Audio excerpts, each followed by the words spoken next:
شراز ساگر سے میرا تعارف جو ہے کوئی زیادہ بہت پرانا نہیں. شراز ساگر کو میں نے پہلی مرتبہ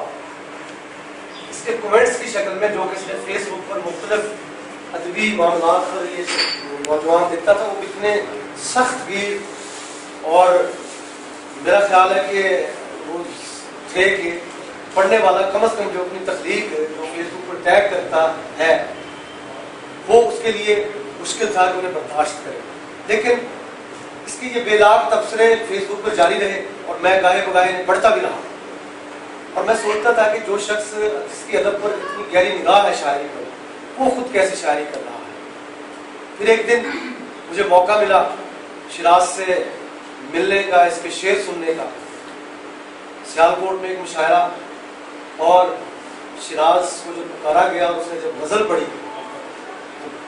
یقین کریں کہ مطلع پڑھتے ہی جو سامعین تو خیر اس کی گرفت میں آئے، تو میں خود جو ہے میں نے فوراً جو ہے اس کے مطلع سنتے ہی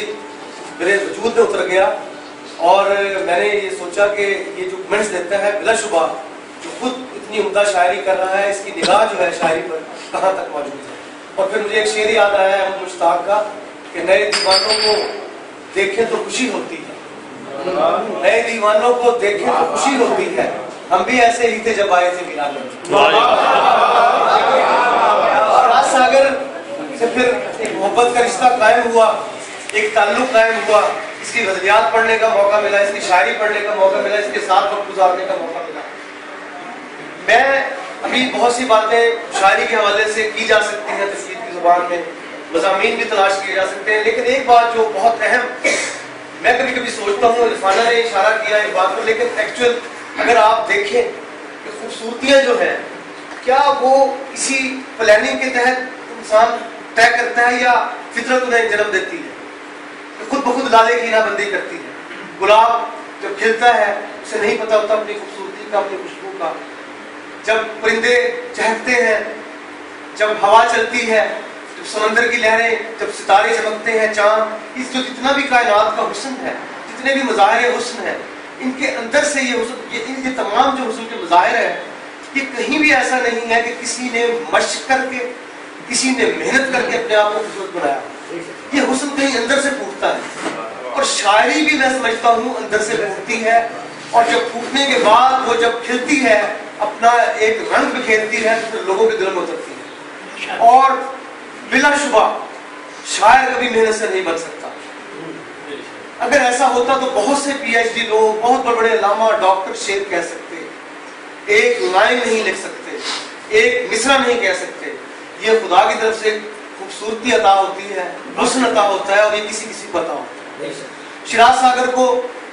سب سے بڑی بات جو میں سمجھتا ہوں کہ اس پورے منظر نامے میں، ہمارے ادبی منظر نامے میں شعر کہہ لینا، بہت سے لوگ شاعری کر رہے ہیں، شاعری ہو رہی ہے، لیکن شاعری کے ساتھ ساتھ اپنی شعری فکر کو یا اپنی شاعری کو جب ہم مرکزی دھارے میں لے کر آتے ہیں، جب ہم صرف اپنے علاقے سے نکل کر، اپنے ضلع سے نکل کر ایک ملکی سطح کی شاعری کے دھارے سے جڑ جاتے ہیں، تو یقیناً وہ ایک بڑی کامیابی ہے. اور شراز ساگر ان نوجوان شاعروں میں ہے، ان لکھنے والوں میں ہے جس کی غزل، ہماری جو غزل ہے، مین سٹریم کی غزل ہے، اس کا ایک حصہ ہے. یہ بلا شبہ ان خوش قسمت نوجوانوں میں ہے جو ہمارے چند گنے چنے نوجوان جن کا اپنا لب و لہجہ ہے، اپنا اسلوب ہے، اپنا ڈکشن ہے، اور مستقبل میں جن سے ہم یہ امید رکھ سکتے ہیں کہ ایک جو شاعری کو جو اس علاقے سے ایک بڑا شاعر ملنے والا، ان میں ایک شراز ساگر ہے. یہاں میں ایک بات اور کہنا چاہوں گا کہ شاعر یقیناً کوئی شہر اپنی بلند عمارتوں سے بڑا نہیں ہوتا، اپنے بڑے بڑے جاگیرداروں، امیر لوگوں یا صنعتکاروں سے بڑا نہیں ہوتا. اس شہر کو بڑا کرتے ہیں اس شہر کے دانشور، اس شہر کے ادیب، اس شہر کے فنکار، اس شہر کے شاعر، اور انہی کے حوالے سے وہ پہچانا جاتا ہے. میں سمجھتا ہوں کہ شراز ساگر کی شاعری میں جو باتیں عرفان صاحب نے کی، بلا شبہ وہ ساری جو خواہش قصائد موجود ہیں، خصوصیات، لیکن یہ تمام کچھ جو ہے ایک فطری طریقے سے ان کی شاعری میں در آیا ہے. یہ حسن ان کے اندر کا حسن ہے، یہ باطن ہے جو باہر آیا ہے، اور اس نے سب کو اپنی گرفت میں لیا ہے. اور میں سمجھتا ہوں کہ جو اس کی کتاب ہے تیری یاد کا دکھ، یہ ہماری شاعری میں ایک اضافہ ہے، اور یقیناً جو ہے اس کے علاوہ یہ اور بہت بہتر شاعری ہے۔